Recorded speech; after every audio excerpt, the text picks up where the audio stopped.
Hello, returning from my weekly uh, post office, Flicker Street subway ritual.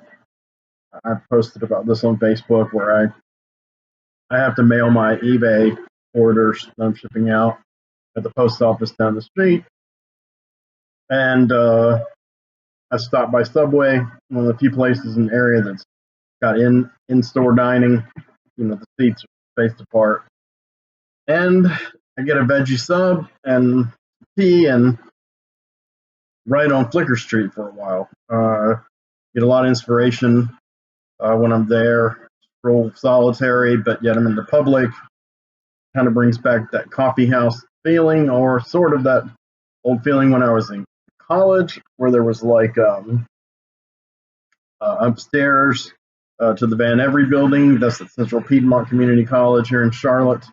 And I would go there on Friday afternoons, and the classes would mostly clear out by 2 o'clock, and students would be milling about. But I'd go and I'd sit till about 5 o'clock, 5 or 6 if I didn't have to work, until about 4 o'clock if I had to work. I'd take the bus to my job. So anyway, sorry, I was a little thirsty.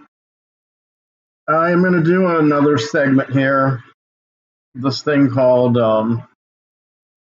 the Bottomless Well. So I've been kind of looking over everything, what my possibilities are, what kind of groups might be cool to talk about. I've been listening to them incessantly on YouTube. I've got a lot of them in my library now. And I'm trying to figure out, trying to get enough together for a theme. I like 4 to 7 titles. That's kind of what I'm shooting for each video right now. Not necessarily going into excruciating depth like I did about Coven last time, but just kind of like, this is what I'm listening to. This is some things that fit into this particular genre or subgenre, and I'd recommend you check them out. You might hate them. I'm not sure I unreservedly love all of them either, but I gave them a shot, and I wanted to share my thoughts about it and give you some possible recommendations, because it is like a bottomless well with this stuff. So I'm going to go ahead and start with probably the most well-known group of these. I don't know, that's relatively speaking, I suppose, but the theme is going to be, once again, 1970s United States proto-metal heavy rock slash psych acid rock bands with a little prog thrown in a couple of them. So I would say the most relatively well-known one I'm going to cover today, and the one certainly is the most ahead of its time sound-wise, and heaviest, I guess, I think, would be Sir Lord Baltimore. And Sir Lord Baltimore is kind of, I don't know how to describe them. Their stuff is very frenetic. No, they came from Brooklyn and started in like 1968, and they had a lead vocalist who was also the drummer, John Garner, and of course that's rare. I don't know how he juggled it live, because his vocals are very, they kind of have these operatic flourishes, and his drums are very tight, so I don't know. But anyway, has a guitarist named Louis Dambra, and a bassist, Gary Justin. And 1970, they put out an album called Kingdom Come. So this is about an average length album for back then, and I gotta say, while it's not a consistent album from beginning to end, it's not like a powerhouse from beginning to end. I will say, I'm also kind of scrolling over here for a little more extra info. I've been trying to keep notes and log this in my head and learn as much as I can about all these groups, but sometimes that can be a challenge. So I do still have my cheat sheets over here, and I'm not afraid to use them, but I'll share information that I've got, and a lot of you could probably look up on Discogs or Wikipedia yourself. But I'm going to save you a little bit of trouble. As Eleanor Neal says, I mean no disrespect to any of the persons I'm talking about. This is just information I've compiled off the internet and presented in one video. So that's kind of what this is about, except with music. So, all right. So, Lord Baltimore, this album it's ferocious. First time I ever heard it, I'd been hearing their name around alongside Budgie a lot, which I covered to an extent on the earlier video and on music video.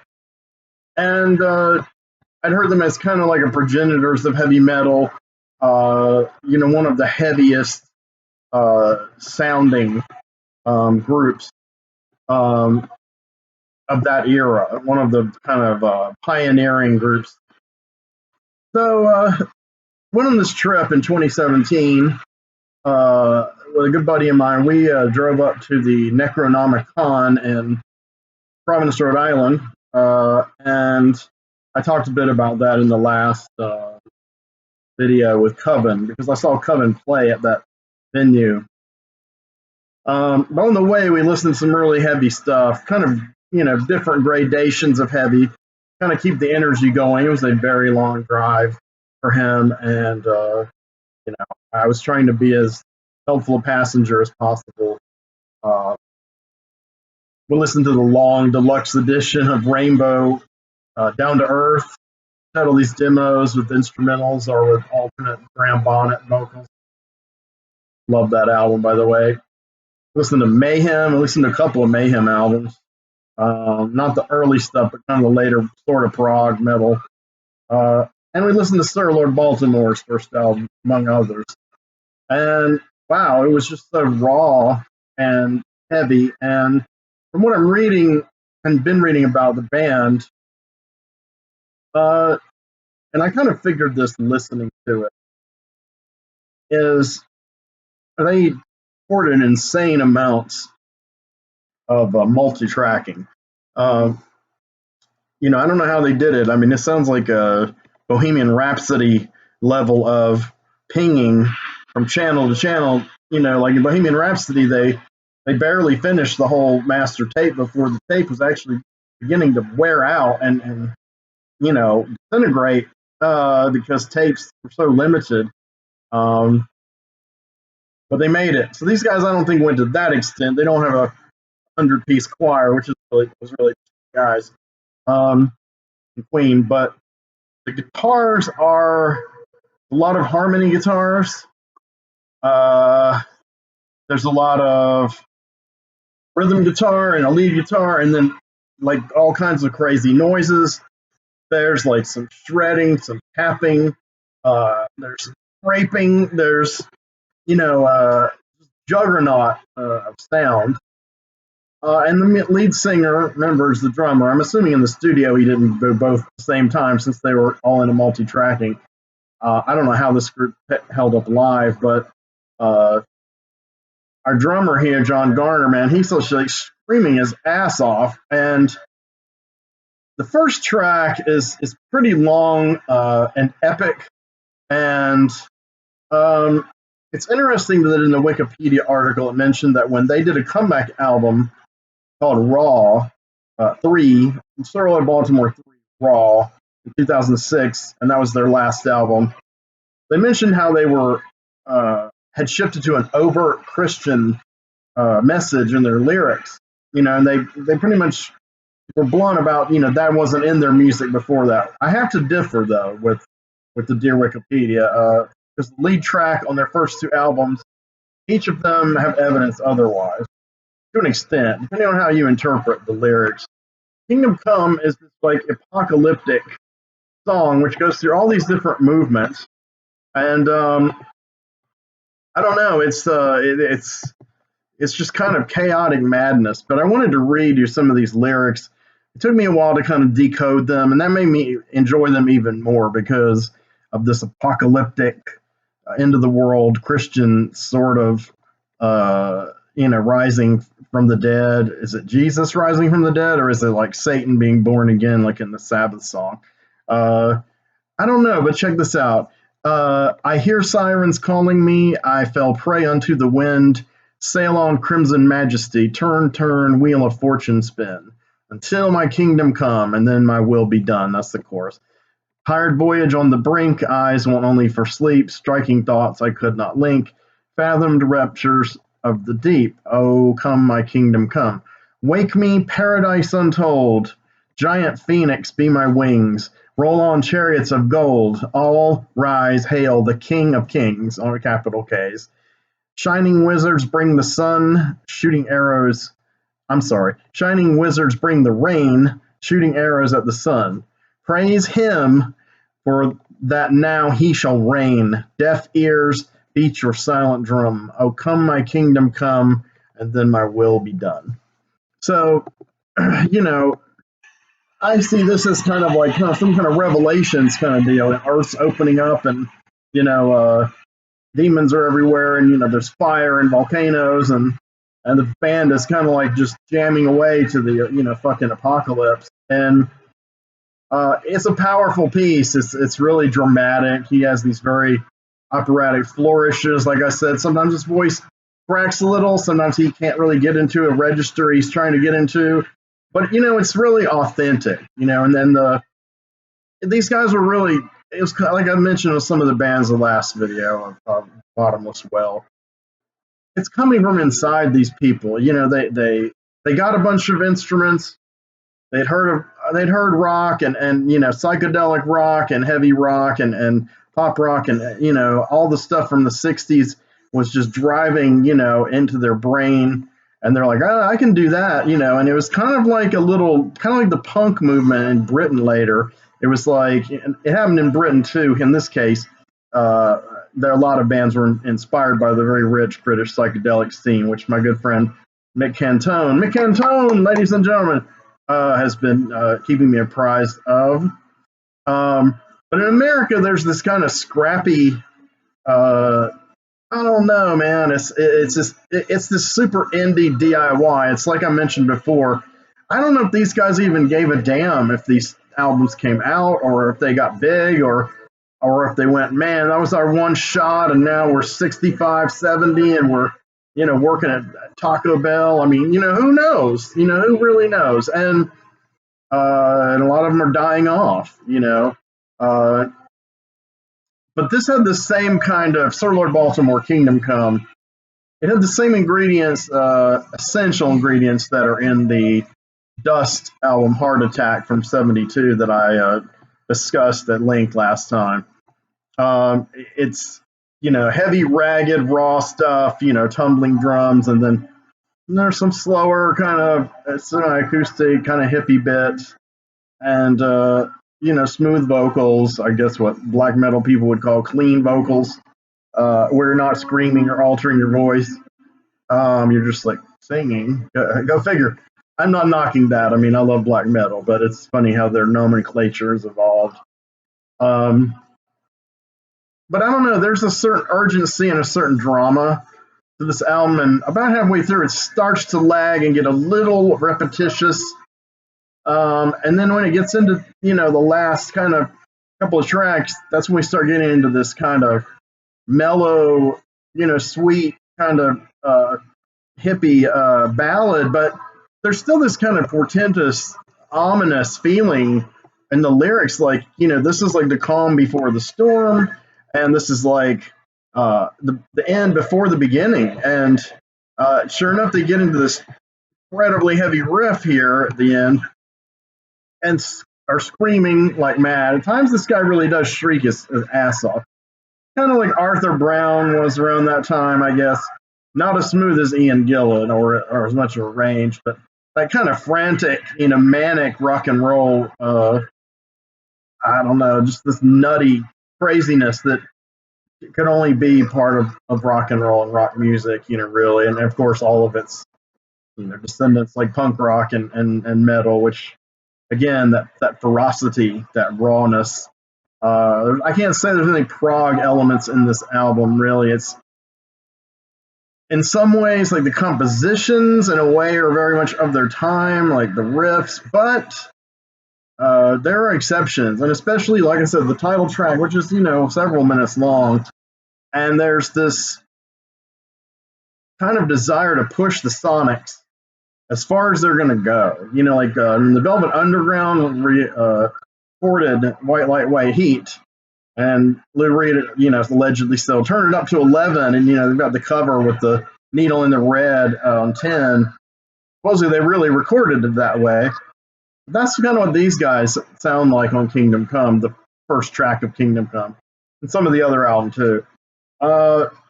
There's a very ferocious kind of proto-punk energy to this album that makes it really an engaging repeat listen. I'm totally blown away by that title track, but I'm going to continue my thesis about the Christian influence. Their next album, we're going to talk about this one, and I hope you guys can bear with me. I'm going to bring it up because it was part of a playlist, because the whole album has not been uploaded to YouTube as of yet. So we're just going to deal with this one, the main track, which is another epic opening track. And this one's almost 11 minutes long. It has the odd name of Man from Manhattan. Now, this came out in 1971, a year after Kingdom Come. And the album is just called Sir Lord Baltimore. Which, by the way, I read they got the name. I wanted to give you a little bit more info about this. There's some very interesting, before I dive into the second album, there's some very interesting factoids I want to share with you. One is that I want to make sure I get this right, of course. First of all, there's this guy named Mike Appel, Appel, Appel. Mike Appel, he was working as a talent scout, and he later became a manager for Bruce Springsteen. And he decided he would mentor Sir Lord Baltimore. They were just coming out of high school, and Garner, it was his concept, the singer-drummer. Dambra was playing under this pseudonym, Lewis Caine, Caine, for a group called Koala, which I'd like to find that album. They did an eponymous album, and then their bassist talked about how much he loved Jack Bruce from Cream. So Mike Appel, he gave the band their name, and it was Sir Lord Baltimore, and allegedly this is, and of course you can look this up on Wikipedia or IMDb too, or you may already know it. It's been so long since I've seen this film, I don't remember. But apparently there's a character in Butch Cassidy and the Sundance Kid with Paul Newman and Robert Redford called Sir Lord Baltimore. And for the debut album, which I just talked about, this Apple guy, he was the co-producer, and he contributed to the arrangements and the lyrics. I'm not sure what lyrics he wrote. Hence, it's hard to pin down my thesis about their Christian themes, like were they consistent through one lyricist or what. But anyway, back to the kind of gist of what I'm talking about. So the second album, the songs are tighter. They're not as all over the map. There's not as much like wailing distortion and feedback. And they're heavy and they're tight. I guess you could say they're a little more straight ahead. They don't sound as scrappy and proto-punk. And so they vary in quality. Some of them are a little dated. They're of that era, but there's, of course, that charm to that era of rock, and that there is for me, or I wouldn't be covering it so much. But this first track, it's got choruses and chanting and multiple parts, and this kind of storytelling thing about this character. I guess is the man from Manhattan, and Garner's kind of like preaching. He's kind of like testifying. And I didn't look up the lyrics to this one, but I recommend you listen to it. I'll put a link just to this particular song since the album is not linkable right now.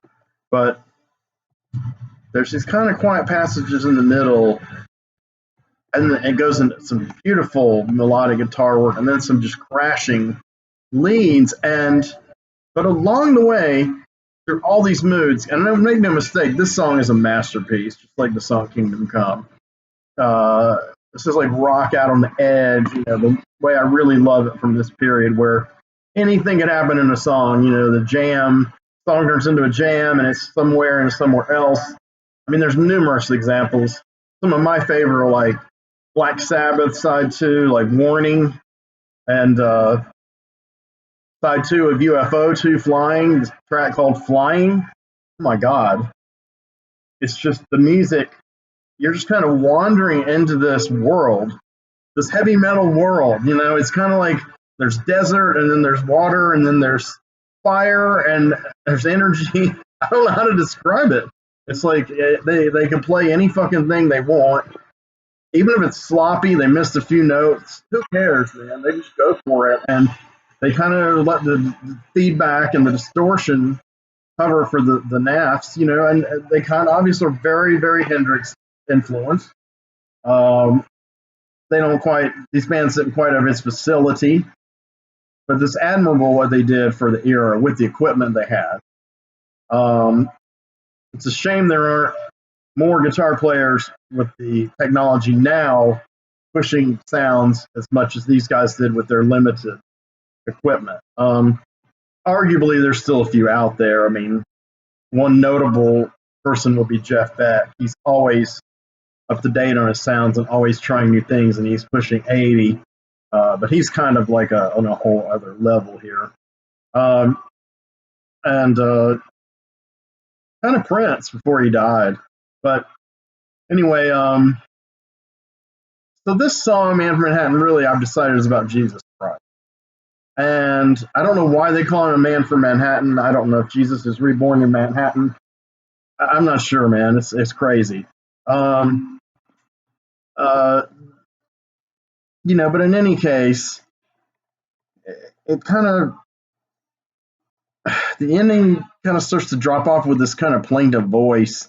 And that's where you get some of these kind of biblical lyrics, messianic lyrics. But definitely telling a story here. So that to me means that this kind of Christian theme is laced through their entire oeuvre, not just the final album. So, like I said, the album's uneven.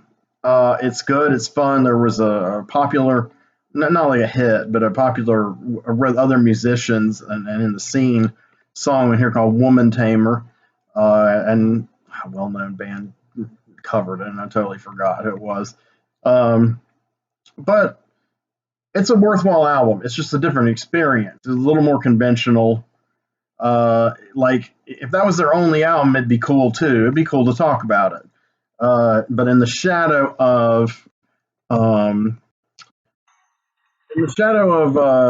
Kingdom Come, it suffers a little. And the thing is, the band kind of fell apart. And I'm not going to recommend their third album, or put a link to it, because I'm sticking my recommends and links to ones of the period and era and genres that I'm discussing. So I'll link up the Kingdom Come album and the track Man from Manhattan. But I will just say real quick, they had written some of the songs in the 70s, and with a new bass player, Garner and Dambra reformed in the early 2000s. They did a 2006 album, and some of the compositions are left over, and there's some new arrangements. But apparently, like I said, I've listened to most of that album, but I haven't really studied the lyrics. But allegedly, yes, their Christian album or whatever, and it has a more metal, modern sound, a bit more compressed, a bit more, just slicing kind of riffs, and updated, borderline thrashy, but respectable. Like I said, I didn't listen to it all the way through, but you never know when bands like this who've set this kind of standard for themselves, when they make comebacks years later in a new decade, a new century even, and are they keeping up with the Joneses? I mean, are they keeping up with the current trends that were influenced by them? Are they reflecting them, or are they setting new trends? And all artists are different. You know, I'll give a few examples. Like Blue Cheer, they came back and their stuff became more conventional metal, and that's kind of, you know, where they wanted to go. Even Coven, you know, the last album Jinx, and the way they play on tour, it's kind of bringing a more metallic, modern sound to their music. But it's this true of different kinds of artists, you know. I mean, and one person in particular who comes to mind, an item, is David Lynch with Twin Peaks. So when Twin Peaks debuted on television, it was the most cutting edge TV show ever on network television. So then in the ensuing years, you know, the 2000s, 2010s, you have a lot of these adult long form storytelling things on cable that are uncensored, that are more like movies. And a lot of them more inspired or influenced by Twin Peaks. And so when Twin Peaks The Return debuts in 2017, one thing I thought was, how's he gonna reflect the last 25 years of television and where television is at now, in the wake of all the influence he had? And in 2017, Twin Peaks The Return was the most cutting edge thing on television ever up to that time. So he not only kept up with what was going on, and when it slotted into the new kind of formats, but he exploded them and took them a lot further and brought more cinematic and surreal touches to them. So anyway, I've done 2 Twin Peaks videos, so we probably don't need to go endlessly on Twin Peaks, go in on them. But I do want to say, I do want to get to another band here. I'd like to get a few other bands if possible. But I want to bring up a couple of things that will help me. These are teaching aids for me, learning aids for me, teaching aids for you. So the next couple of bands really are ones that recorded their stuff in the 70s, but did not see a proper release until a long time later. So they are kind of lost. They were lost. So they're not, unlike Sir Lord Baltimore, they didn't have a direct bearing on the trends of that time. But I think they are great indications of that era, great examples of that era. So SABBATIS, SABBATIS, not named after Black Sabbath in any way, or Coven's Black Sabbath. They're formed in 1968. I haven't looked up the word SABBATIS to see what it really means. I was just assuming it was related to the Sabbath. You know, there's that death metal or black metal band called Sabbath. That's been around a long time, SABBAT, and I always thought, well, that's a little too derivative, with people for shorthand calling Black Sabbath all the time. But these aren't like a, you know, Devil's Horns sporting band. They're not like Coven. They have kind of they have a tight sound. They have an organist who's very obviously influenced by Deep Purple and a lot of groups of that period who were using the organ, probably like, what's his face, you know, the guy in Procol Harum, and others, Ken Hensley, right? So he was more contemporaries, I guess, with Uriah Heep and those other 2 bands. But anyway, sorry, my cat's going crazy at my feet, so I'm trying to avoid being clawed as I do this. The organ drives a lot of the songs. There's a lot of organ guitar interplay, much like Deep Purple, much like later in Uriah Heep, and some other permutations of that. But obviously, Deep Purple being the kind of gold standard of that.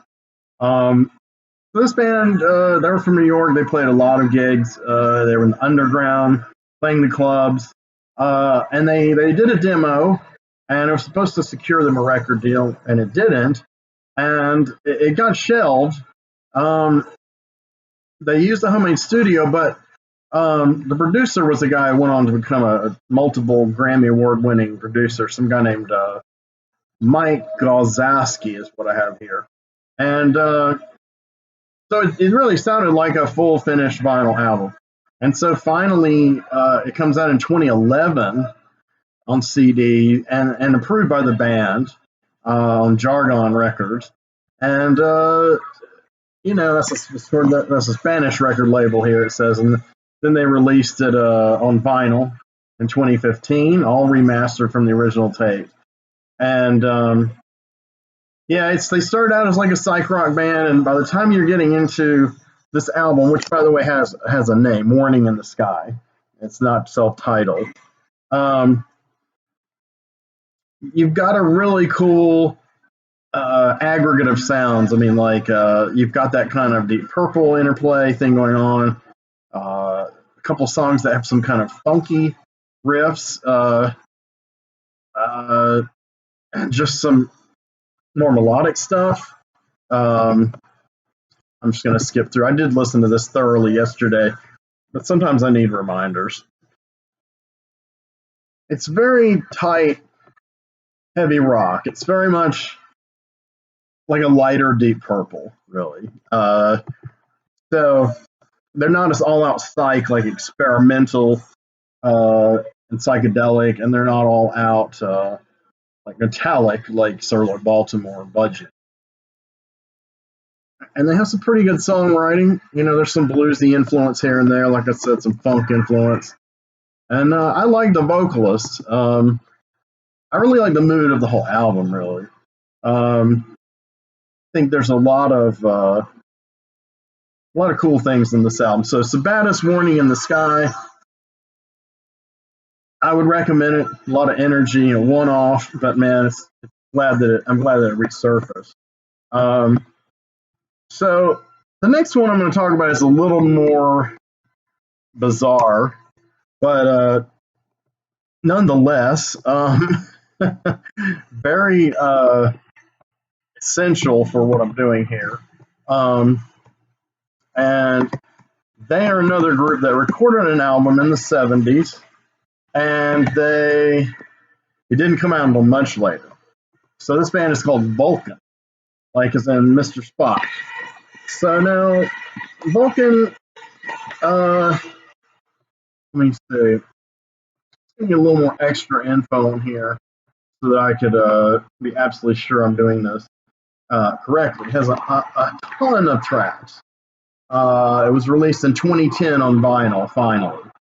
It has a huge amount of different sounds. I mean, it is completely all over the map. And really, the first half of it is what was going to be the original album they were going to do in 1978 called Meet Your Ghost. Really cool album title, really wild album cover. And then the latter half of the album is other unreleased songs and, demos and a lot of them are very ragged. A lot of this album, it's really ragged. It's kind of like somewhere between some avant-garde kind of stuff, just abstract, almost like, Nurse Wound in the 70s. Well, actually, Nurse Wound did start in the late 70s. With like some punk rock and hardcore, really hardcore. It's a really lo-fi, immensely lo-fi sound. And it draws you in because the feedback, the guitars are so heavy and they're so distorted, and they're looped through a bunch of different effects. And I don't know, some of the sounds are kind of eerie and a little frightening, to be honest, and kind of goes along with Meet Your Ghost, the title of the album. It's like you kind of feel like you're meeting your fucking ghost listening to this. And I mean, there's song tracks like Vulcan radio commercial, which is a weird sound, Nightmare, The Devil's Birthday Party, Drugs Can Kill, Raven, The End, so and a few more generic kind of titles, but none of their songs, they're all different from each other, really. They just kind of I don't know, man. I'm trying not to be as distracted by the actual music I'm playing over here as I used to be on music shows. And I did really well last time on the Bottomless Well, but I like to pick up things that I may have missed, and keep feeling that vibe. And like I said, I wish I could play you guys this stuff, but it might ruin my videos and get them taken down, or maybe get these videos taken down. I don't know, and I can't get it to come out sounding very well. So that's why I'm going to put all these links, and I encourage you, please at least listen to a few minutes of each one. Decide for yourselves: are these lost gems, or are these just complete trash that should have stayed buried? Vulcan is a weird fucking band, and I don't know if there's really an enormous amount of personal information about this group. Like, I'm kind of thumbing through, and there's really not a solid lineup listed here. Not really sure exactly who played on this album, or if they ever did anything afterwards. Some of this is raw, like the Peter Loeffner demos. That's one thing that reminds me of. You've heard the real raw kind of early Cleveland punk demos like Pierre Ubu and Rocket from the Crypts and Peter Loeffner solo. A lot of it has that kind of sound. And then some kind of Velvet Underground-y sound. So I would say the ferocity and the power of the guitars make this very much a proto-metal album, even though it was recorded in '78, so you can't really call it a proto-metal album. You would call it more of a, technically it came out of the new wave of British heavy metal. Is an American band. So I don't know. It fits in a weird place because the compositions and the approach, they kind of fit the punk of that period, but not so much the metal hard rock. But it's experimental. It's just, I've noticed people who've posted on online, whether it's Discogs or the guys posted it on YouTube or whoever, tends to classify it as hard or heavy rock, psych rock, proto metal. And, the more I think about it, yeah, I think it deserves a place as an early kind of metal punk hybrid. Not like Motorhead or anything, on the other end, very loose and sloppy. And I think a lot of 80s groups, the hardcore scene, played similarly, and maybe some of the early first wave punks too, really. But really, Peter Loeffner stuff, not as melodic, not as beautiful lyrics, but does remind me of the sound Peter Loeffner and Rocket from the Crypts and the early Pierre Ubu, that Cleveland sound, but they're not from Ohio. Anyway, Vulcan. So it's really like a steel forge, being hammered into your brain. I will say that. But it does have dynamics, and so it's not like a one note kind of deal here. I'm going to go ahead and go with the last one, probably the last one I'm going to cover, unless I get particularly inspired at last minute and feel like I'm forgetting something amazing. And I do have one other I want to, but anyway, Wildfire. They're from Austin, Texas. They have had an album called Smokin', without a G at the end, recorded in Brownwood, Texas. And this album, I would say, as an overall experience, it's the weakest of these four. It starts out really promising, though. You got a power trio, you've got a bassist as the lead vocalist, and extremely heavy guitar. And again, you have that kind of biker, raw, kind of desert rock, proto-stoner rock sound. So I'd definitely put them in kind of the proto-metal slot. It's just, throbbing and hard. A lot of the bass guitar riffs, the way they're played together, remind me of Grand Funk Railroad, a little bit of Mountain, more of that side of the early heavy than, say, the Black Sabbath, Deep Purple side. But it's raw and it's just unapologetic. And the thing is, though, as it goes on, album kind of starts getting dragged down into some kind of weaker songwriting. some attempts at some melodic tracks and some bluesy kind of things, and the lyrics are kind of weak.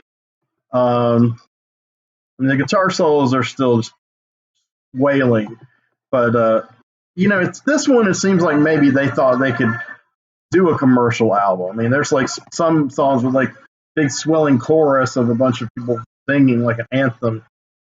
So they're very badly arranged. It sounds more like a Sergeant Pepper's outtake. Like they did it for fun. Like taking the piss here. We're gonna do a big chorus here and choir. And they had the money to do stuff like that. These guys didn't, but did it anyway. It didn't sound as good as Sergeant Pepper's, but again, there's this underground kind of charm. They're singing a lot about being on the streets, and I don't know. The bassist has some great moments to shine. The drummer does too. There's some nice jams toward the end that have some kind of room to breathe, that are a little slower, wider open, a little more dominated by the bass. And then the guitar kind of, again, drives it home, but they still go into this kind of na-na-na kind of song sound. In a way, I would say of these four bands, I would say that they're far more so than SABBATIS, a psych rock, psych pop influence group. They come on like a Hell's Angels outfit, and there's some heavy shit in there. But there's really kind of a diversity of music, and there's a southern flavor to it. I mean, it's not like redneckish, or it has little twangs of country occasionally. That era, proto Leonard Skinner's. But they sound like they're having fun doing the album, and I think they really wanted to probably hit, but didn't happen. And if I understand them correctly, yes, it says they were very influenced by psych, and it also calls it early heavy metal. And right, the band sounds very good, even if the songwriting could be better. But I say they succeeded. This is the guy who posted it on his channel. Another channel I recommend, The Best Dream I Had. Kind of like I recommended Terminal Passage last time. Great YouTube channel for finding this stuff. But anyway, they did a private pressing in 1970, and it was extremely rare, and now it's very valuable to get on vinyl. So, this is a way for us to hear it and obtain it. So, I've got to say, that's an exciting album too, despite its like shortcomings, I guess. So I am going to go ahead and cover one more band because I've got the time. I definitely want to keep these under an hour. This is kind of a long shot one here, and it's one that I haven't read a lot about, but what I have read, I found kind of interesting, and I can kind of sum it up here. I'm having problems with loading Discogs because they want me to accept their cookies. I have this incredible ad block on, and I'm just not going to start letting the cookies flow, like the spice must flow. So what's the album and what's the band? So I hope you're sitting down. So the band is called Thunderpussy. There is a current Thunderpussy that's female fronted, possibly with a thunderous pussy involved, but they are not this band. Thunderpussy was early 70s. I guess you would call their music, which I'll play a bit of the background while I'm reading about them. Definitely some psych, definitely some early prog, and definitely American. A trio, and you've got a guy who plays bass and flute. You got a drummer, and then you got this cat on lead guitar and synthesizer and vocals. Well, this guy who's the leader of the group is named Stephen J. Morris. Now, I had heard that name before, but I wasn't sure where. So I did a little due diligence before I started this video. I should have done more. And Stephen J. Morris is a still active guitar player who's like a guitar teacher, and he's considered a master guitarist. And he has a website, and He's recorded a bit, mostly like in jazz and soft rock and commercial idioms. Uh, I guess, but it does take note in a few entries about him on the internet that he founded the early progressive rock group Thunderpussy, and 1973 was their album. And to be 1973, I would lump it in with the proto-metal again because, first of all, the name is just so hardcore. Okay, let's get that out of the way. Second of all, it's very much a DIY kind of deal. I mean, Stephen J. Morris may have evolved into, the greatest craftsman on the planet. I don't know. I haven't heard his other work. But this is a very DIY kind of situation. There's a couple of different album covers available or that have been available for this. And one of them is this very primitive drawing that looks like it's come from some underground comics or underground comics influenced artists from that period, like Val Myrick. It reminds me of Val Myrick, who co-created Howard the Duck. There's a character on here that looks just like Fog, the Nether Spawn from the Man Thing comics. And he's facing off against this knight who kind of looks like his design is kind of similar to the design that much later George Perez designed for Ares God of War. Very cool design, but I'm not sure which is the hero. I guess the Ares looking guy. And there's like a long serpent, and it's like a phallic kind of connotation, and little demons, and they're scurrying through the mountains, and the moon is behind the warrior. He's got a scimitar and a club with a mace with chains and spikes. So yeah, and then we get to the album titles. It gets more interesting. There's Document of Enigma. Each track is a document. And like I said, the album is called Documents of Captivity. So is this a concept album? Quite possibly. So Document of Enigma, Document of Validation, Document of not intrinsic but extrinsic value, subtitled Lucifer, Document of Inquiry, Document of Security, Document of Latent Summation. And actually, all of them have an alternate title, but I wasn't getting into all of those. I just thought the Lucifer one stood out. There's a 1996 CD edition that has some covers like Stone Free and Eleanor Rigby, and it has that Lucifer song and they're live. So who knows? I haven't heard the live stuff. I don't know if it's on here or not. If he put it on here or not. Let me look at the track listing. Yeah, probably so. So we'll get to hear those. I only got through like the main part of the album proper. But anyway, my thoughts on Thunderpussy. It's really hard to find. I suppose these other bands. There's also a guy named D. Leon Feltz who wrote the liner notes and the lyrics, so he was kind of another creative part of the band, apparently. But it's really interesting that I'm not finding many notes on the Discogs page, but I did on some of the Stephen J. Morris pages. I just wanted to see if there's anything else interesting about them, like, what their music's about or when they broke up. And one guy says they were released on the Wild Places, a tiny indie label based in New York. One guy calls this one an unofficial issue of the legendary Thunderpussy album. Very hard to find any pressing. Private label. So this is probably really expensive on eBay. Some of these records I know are expensive as hell on eBay.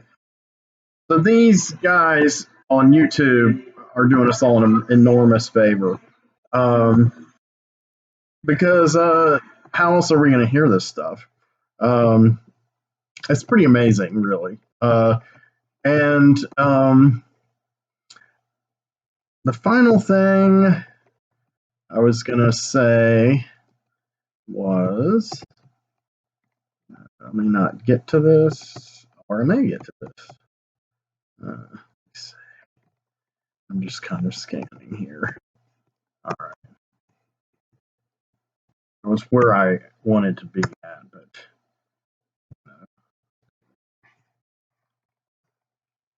all right. So,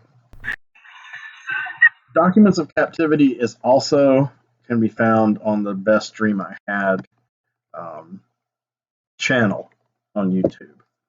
So, anyway, I'm going to put a link to this. I think these are all like really fascinating documents of time in American rock when there's a lot of experimentation. I know I didn't talk a lot about the styles on Thunderpussy. I mean, there's some biker psych styles. There's some prog rock kind of passages that are kind of a little more instrumentally ambitious, and there's just some heavy rock and that kind of attitude. So I didn't want you to think I forgot why I'm calling it proto-metal. Besides the album cover and album name, but you know the year it came out, it and it's very underground, and I like that too, and I like the fact that I'm finding some of these bands did some wild things on their instruments down in the underground before mainstream people did it. And Sir Lord Baltimore, Louis D'Ambra on guitar, that's a great example. Those some of the things he does and the multi tracks and just oh my god, the sonics are just this guy's doing these in 1970, and